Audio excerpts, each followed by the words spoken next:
Gepleýär Azatlyk radio. Öňüňizde saglyk hormatly dinleýijiler. Pragada studiýada Kepdäniň jemi bilen men ýogşan anawra.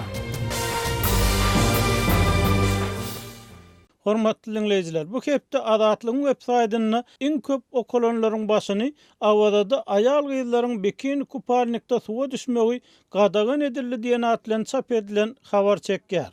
Halk maslahatyna halk maslahaty bilen meclisi birleşdirmek, iki palataly parlamentde ötmek teklif edildi. Aşgabatyň halkara aeroportunda döreýän tehnik näsatlyklar ýolagçylary bökdüýär. Berdimuhammedow Russiýaly kosmonawt Oleg Kononenkowy Türkmenistanyň gahrymanyny atlan sylaglady. Türkmenistanyň 3 senan bahasy $60.000 barabar bolan mobil telefonlaryny beýkanun Türkiýe'ye getirmekde saklandy diýen atlan çap edilen habarlarymyz hem bu hepde iň köp okulanlaryň bäşligine girdi. Bu hepde iň köp dinlenen gepleşiklerimiziň başyny Rus howpsuzlygy resmisi Türkmenistanyň we Täjikistanyň çägini Islam döwlet toporunyň 400 ýaşyryn öýjüginiň bardygyny aýdýar diýen atlan çap edilen gepleşik çekýär. Berdimuhammedow iki palataly parlament ulgamyna geçmek teklif edýär. Synçylar muny nowatdaky göz boýagçylyk atlandyrýar. Awada aýal gyzlaryň bikini kupalnikda suwa düşmegi gadagan edildi. Berdimuhammedow garaşsyzlyk gaýram münasibetli 268 tutsaw türmeden oşatdy. Aşgabatyň halkara aeroportunda döýän tehnik näsatlyklar ýolagçylary bökdüýär diýen atlan çap edilen gepleşiklerimiz hem iň köp dinlenenleriň bäşligine girýär. Bu hepde iň köp görülenleriň başyny türkmen görnüşleri 38-nji hepde atly foto sergimiz çekýär.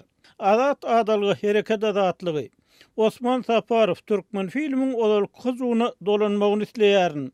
Gazak polisiýasy oppozisiýa protestlerini nargatdy, onlar çadam tutsak edildi. Tbilisde müňler çadam hökümete garşy protest bildirýän atlan çap edilen videolarymyz hem bu hepde iň köp tomoşa edilenleriň bäşligine girdi. Bu hepde iň köp gurrun edilenleriň tesbir ýalanlaryň başyny halk maslahatyna halk maslahaty bilen meclisi birikdirmek, iki palataly parlament döretmek teklif edildi diýen atlan çap edilen habar çekýär. Prezident siýasatçy köpeltini ýar Türkmenistanyň senagatçylary we telekeçiler birleşigi güýçlenýär. Kenarda aýallary açyk giyinmek gadagan edilýär.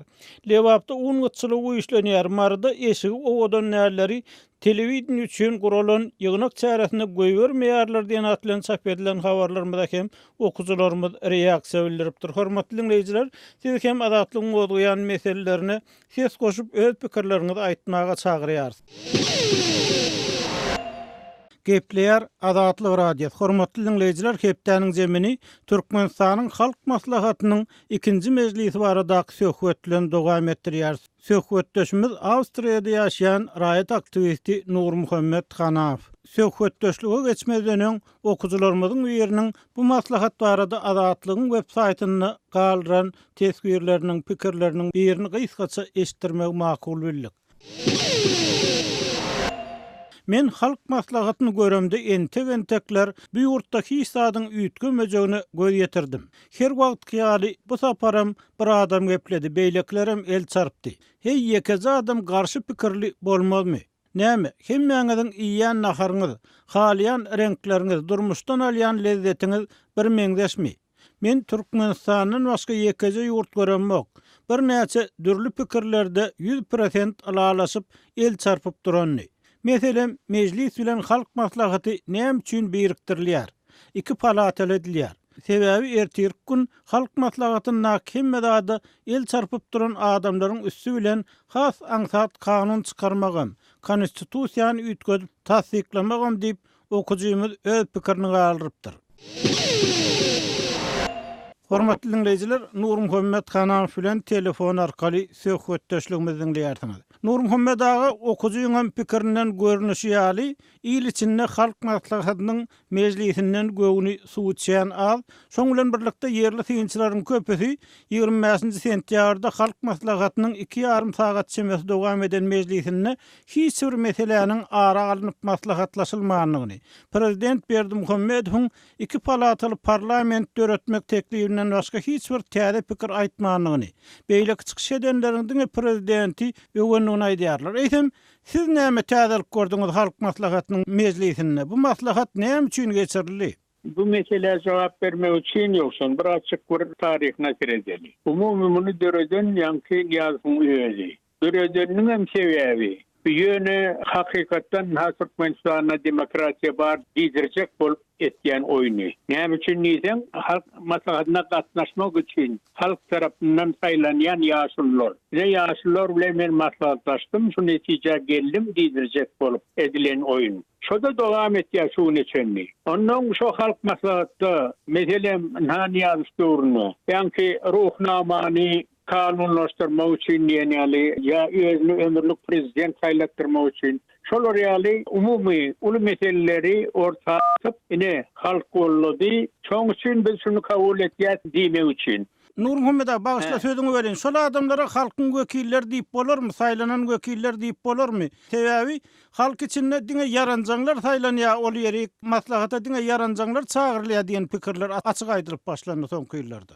O gatı doğru fikir. Şu halk samsık değerler, halk düşünýär. O yöne ananlarcak olup, halk tarafından saylanmayı diyecek olup, yöne o halk maslahatyna gatnaşan ýaşullar hakykatdan yarancak bolýan ýaşullar ýa bolmasa da häkimet tarapyndan teklip edilen, olar elekden geçirilen ýaly saylanýar ahyry. Şoň üçin ony hakykatdan halkyň wekili diýip bolmaz. Bunu yöne diýdirjek bolýar da, Niyazfam häzir minni Berdimuhammedowem. Yöne men diýjek bolýanym ýa-ki şu halk maslahatda diýene ne halk bollady diýdirjek bolup edilýän oýunlar. Şonu dowam etýär. Başta Berdimuhammedow o halk maslahatynyň näçe ýadyňda düşýän bolsa ony meclisden hem ýokary goýdy Niýazow. Inni ol güýjüni başta Berdimuhammedow berenine aýyrdy. Ýöne ýowaş-ýowaşdan şu pikire ýene gelip, häzir görýäňizmi? Mesela ýene gaýt geler sol ýöne ýa-ki iki palatalyk parlament diýäniň sebebi şu ýa-ki halk maslahaty esaty güç vermek için etjek bolýan oyunu mukaddi pikir etýän. Ýöne oňtoňam bar, oňtoň aýdaryn. Dogry. Nur Muhammed abi bu halk maslahatyna hiç bir zat maslahat edilmedi. Öň telewizionyada aýdylýan zatlar öňkü öwler gaýtalanny diýär ýerli synçylar. Bu telewizionyada seyredip görseň halk maslahatyny dinläp görseň dogry oturup hakykatdan hem şeýle. Eger hiç bir mesele aralanyp maslahatlaşylmajak bolsa, bir karar kabul edilmejek bolsa, günüň meseleleri, manswat, adyk gytçylyk we ýurtda saat kynçylyklar we adamlar ýurt taşlap gidýärler, gazanç görläp. Hiç bir mesele agdalmajak bolsa bu maslahat näme üçin geçirilir sizin pikiriňizçe? Bu näme gazanjak bolýar häkimetler bu maslahaty geçirmek bilen? Esasy halk maslahatda bir kanuny döwlet bolsa, halkyň alajasyny etýän döwlet bolsa, halkyň alajasyny etýän döwletiň ýolbaşçylary bolsa, halk maslahatda esasy ýurdun uly problemlaryny çözmek üçin, maslahatlaşmak üçin edilmelidir. Ýöne halk maslahaty diýene bu ýöne ýa-ki prezidentiň geçirjek bolýan meselelerini çözmek üçin edilýän halk maslahat. Soňkuda da görýäňizmi? Ýa-ki halkyň çöregi ýok, ýa ýene bir şoňa beňzeş bir uly meseleler, halkyň ýagdaýy agyr, işsizlik uly zat diýip meselelere umsürlenok. Dine ýa-ki Berdimuhammedow ýene goýan ýekije bir teklibi bardy. Şonu geçirdi. O da ýa-ki iki palatalyk meclisi döretmek üçin. Bağışla sözüňi öğrenin. Şu prezidentiň meclisi we halk maslahatyny bir ulgama getirip iki palataly parlament döretmek teklibine siz nähil garaýarsyňyz? Aýdylmagyny görä resmiýetde gotda bu gurama kanunlaryň ýerine ýetirilişine ýa-da döwletiň öňe sürýän programmalarynyň berja edilişine gödöwçilik etmäge mümkinçilik bermeli. Şeýle mümkinçilik berermi? Mundan öň başga guramalar we döwletiň guramaları we şu kanunlaryň ýerine ýetirilmegi üçin ýa prezidentiň maksatnamalary üçin beýleki üçin ýörüýte döwletiň guramalary we şu meclis bilen halk maslahaty biriktirilse şu dogrudan hem şu gödöwçilik güýçlenermi ýurtda edilmeli işler edilermi şu gödöňüne tutulýan ýa wada berilýän gowdurmuş gurlarmy şeýle mümkinçilik görýäňizmi şu iki palataly parlamentiň döredilmegi bilen? İki palata bolsun, üç palata bolsun, Türkmenistanyň ýagdaýy ütgemez ýoksun. Näme üçin diýseňiz, o ýerde dige bir adam meseleni çözýär. Kanunyň ýerine ýetirilişini hem şol çözýär, o kanunlar döretýän hem şol halkyň alajasyny etýär diýiller. Halkyň alajasyny etýän hem şol ýöne hakykatdan bu zatlar ýok, dige bir adam çözýär hem meseleni. Şoň üçin iki palata bolsun, 10 palata bolsun, hiç zat ütgemýär ýurtda. Ýöne bu edilýän bir sebebi bar men pikirim boýunça. Näme sebebi? Birincide ne? Yankı göz önüne tutup etken hareketi berdi Muhammed'in. Kazakistan nakib olan vaka var. Prezidentin Nazarbayev'in yankı prezidentlikten ayrılıp yankı Yokor Palata diye yani bir mazlak nimetine yol bası bolup yolbaşı olun nime on gücü şo yerde Kazakistan'da. Bu prezidentten hem yokori. Kazakistan'da ilbaşı daýyndy, ilbaşı prezidentim şo il ýaşulty boldy şu maslahatın dowamyny bu şo Kazakistanndaky ýagdaýlar belli bir derejede ýatla diýjek bolýarmy? Owo şonu ýatdak diýjek bolýan. Şonu gözüňe tutup şol özüne bir perspektiwa döretýär Berdi Muhammedow. Son gelecekte yankı prezident edip birini saylayanmadı, yani prezidentim şonu bağlı olup kalıyada. Ni şol ben ömürlük prezident olacak gel, ben ayrılayan niyecek olup edil şu yankı diyene Galatasaray'ın senaryosu gözüne geliyor. Yönü, şuur dedi.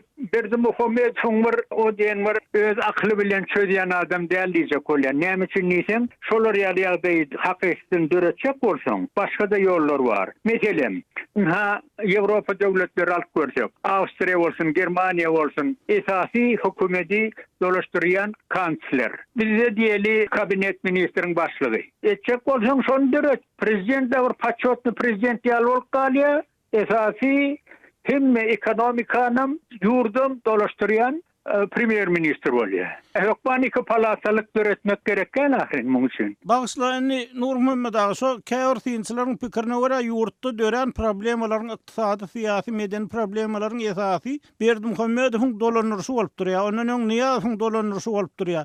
Eger Berdi Muhammedow haýsy bir derejede, ýokary derejede saklanyp galsa, başga guramalar döretilse, başga prezident gelse ýagdaý ütkap bilermi ýurtda?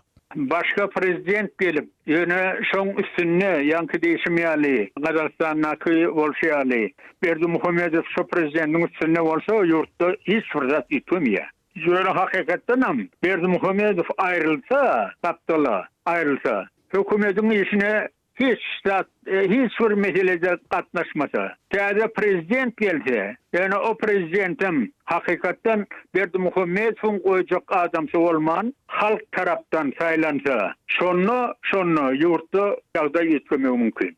Geljege oda gitmän edil şuňky günüň meselelerine dolansak, prezident ýene halk maslahatyny o hojalygynaky özgertmeleri, reformalary tizleşdirmek hakyny gurrun etdi. Şoňlan bir wagtda geçen ýyl ol täze o hojalyk tekliplerini öňe sürdi. Emma bir üýtgeşiklik bolmady. Ýene mezur rahmet, ýene hasyl ýok. Buğday ondan soň uňyt diýen ýaly habarlar gelip goýuşýar.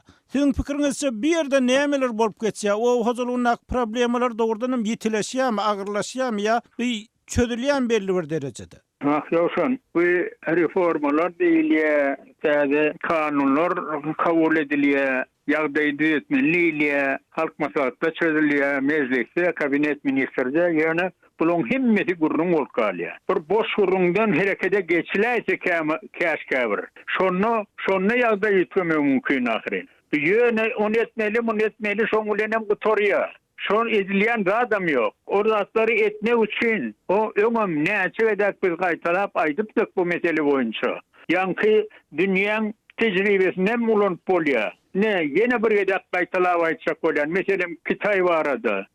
Serediň näçelik halky var. Şonu özü ekläp ber, ekspert edip ber. Türkmenistan'da dahi yeri bol ahirin. O dağışı halkını artık mazı bilen sen ekleyebiliyen. Türkmenistan'a ýagdaý ýetmek gerek. Ve boş gurrunlardan, borbolsu gurruşuktan, davaralardan, bulardan diýmek gerek. Bu zatlardan diýinip hakykatdan hem halkyň alajasyny edip, halka bir peýdaly hereketler edip, halkyň alajasyny çözjek bolup, şoňa geçmese halkyň ýagdaýy, ýurdun ýagdaýy gaterwet bolar. Hormatly dinleýijiler, bir Awstriýada ýaşaýan türkmen aktivisti Nur Muhammed Hanawyň pikiri. Eýsem Türkmenistanyň halk maslahatynyň 2-nji mejlisi, onu maslahat edilen ýa maslahat edilmedik meseleler, ýurdun ýagdaýy hakyna sizden nähili pikir garaýşlar bar? Bize ýazyň, telefon edin. Gepleýär Azatlyk radiosu hormatly dinleýijiler, hepdäniň jemini owgan nepderimiz bilen dowam etdirýär söhbetdeşimiz. Adatdaky ýaly kawullak habarçymyz jurnalist Şaýmerdan Murady. Şaymerdan uly bu gedekki söhbetdeşligimiz Türkmenistanyna garaşsyzlyk gaýramynyň geçýän wagtyna gawat geldi. Şoň bilen birlikde de dünýä türkmenleriniň Aşgabatda geçýän maslahaty bilen wagtylykda owgan türkmenleriniň wekilleri hem Aşgabatda barmagy, hatda halk maslahatynda çykyş etmäge, telewizionyada tegele stol söhbetdeşligine gatnaşmagy, öz pikirlerini aýtmagy mümkinçilik aldylar. Şoň bilen birlikde de bugünkü söhbetdeşligimiz Saudi Arabistanynyň hem siýahatçylar üçin 50 gola ýurdun raýatlaryna wiza berip başlajakdygyny oglan eden wagtyna gawat geldi. Owgan türkmenleri başga ýurtlara, Birleşen Ştatlara, Özbegistana baryp bilhelerde Türkmenistana baryp bilmeýänliklerini aýdyp gelýärler. Şol urda täzelikler barmy, ilerlemeler barmy, käbir alamatlar göründi diýen habarlar gelip gowuşdy. Şu meselede ilerlemelerin boljagyny. Awa bir az öňüçlükler boldy diýsem ýalňyş bolmaz. Arada Türkmen telewizionasynyň beren habaryna göre bir näçe şol Awganistanyň mekdeplerinde Türkmen dilinde bilim berýän mugallimlerden bir näçesini Türkmenistanyň okuw jaýlaryna kabul etmek barada habar ýaýrady. Türkmen telewizionasy habar berdi. Şol hem bir ulu habar. O mugallimleriň Türkmenistana akadilip talim berilmegini öňden ahira Awgan türkmenleri sorap bilýärdi. Çünki Türkmen dili bärde kynçylyk bar Türkmen dili boýunça şo mugallimler Türkmen dilinde mekteplerde bilim berip bilmeýärler. Onuň hem sebebi şo fars dilinde bilim alandan soň Türkmen dilini gowy bilmeýän mugallimler. Indi Türkmen dilinde okuwata başlandy. Awganistanyň Magarip ministrligi tarapyndan Türkmen dilinde mekteplerde okuwçylara bilim berilýär. Indi şol dünýä türkmenleriniň maslahatyna gatnaşanlar barada aýtsak, dünýä türkmenleriniň maslahatyna köplen şol Aşgabatda ýaşap ýören Awgan türkmenleriniň gatnaşýa, Awgan türkmenleriniň Aşgabatda ýaşap ýörenleriniň bir hatda şo halk maslahatynda da çekdi, oňa çekmäge prezident mümkinçilik beretdi. Bir näçe Awgan türkmenleriniň wekillerinden şo Gunbatar Awganistanyň çağırılıp barypdyr, täze hem şo çağırılıp barallar, emma şo Türkmenistany mahabatlandıracak adamlar çağırıldı. Türkmenistan'a barıp bilýär. Indi ata watanymyzy görsek, kowum garyndaşlarymyz bilen duşsak diýen Awgan türkmenleriniň arzu edýän Awgan türkmenleriniň sany örenken, olar gidip bilen ýok. Hanýden bu barada bir öňüçlük bolan ýok. Türkmenistan Şaymerdan bağışla sözüňi öýlenýär. Türkmenistana baranlar şu meseleni gozgap bilen okmy? Owganly türkmenleriň isleglerini, arzuwlaryny ýetirip bilen okmy? Hökümetiň öňüne, häkimet wekilleriniň öňüne goýup bilen okmy? Olar guruluşyp bilen okmy şu arada? Yok, olar indi şol Türkmenistanyň Daşary işler ministri Herat welaýatyna gelen pille şol Gunbatar Awganistanda ýaşaýan türkmenler Daşary işler ministerinden şu mesele bilen bagly bir haýyş bilen ýüz tutdular. Bizden mugallimler kabul edilse, okuw kitaplary berilse diýip, ondan soň şol mugallim kabul edilipdir. O ýerden indi Demirgazyk Awganistanyň hiç bir beýle gitmäge mümkinçilik ýok. Bular bärde ýüz tutýarlar şol Türkmenistanyň Awganistanda konsulxanasyna we elçixanasyna ýüz tutýarlar. Otaya baryp bilmeýär. Şonuň üçin indi Özbegistan hoýla bir görelde bolup däri dünýä halkyna, şo handa Awgan halkyna da uýda beripdi, ondan peýdalanyp duradyr. O Özbegistanda onu Surxandarya owlugynda karhana gurup dur. Hatda şoňa baryp Awganistandaky Özbegistanyň elçisi hem konsuly şonuň atylışyna gatnaşdy. Şo Awgan täzeriniň şo taýda guran karhanasynyň atylışyna şeýle höwetlendirýär. Indi türkmenlerden hem baryp şo taýda karhana açacaklary var, işleyecekleri var, pul yatıracakları var, maýa goýacakları var. Şolara güýze berse, hem ata watan bilen gatnaşyp etse, o türkmenlerden hiç bir ziýan ýok, peýda var. Hemmesi durmuşy peýda. Şonu eder diýen umydy var. Awgan türkmenleriniň hene şonu eden ýok.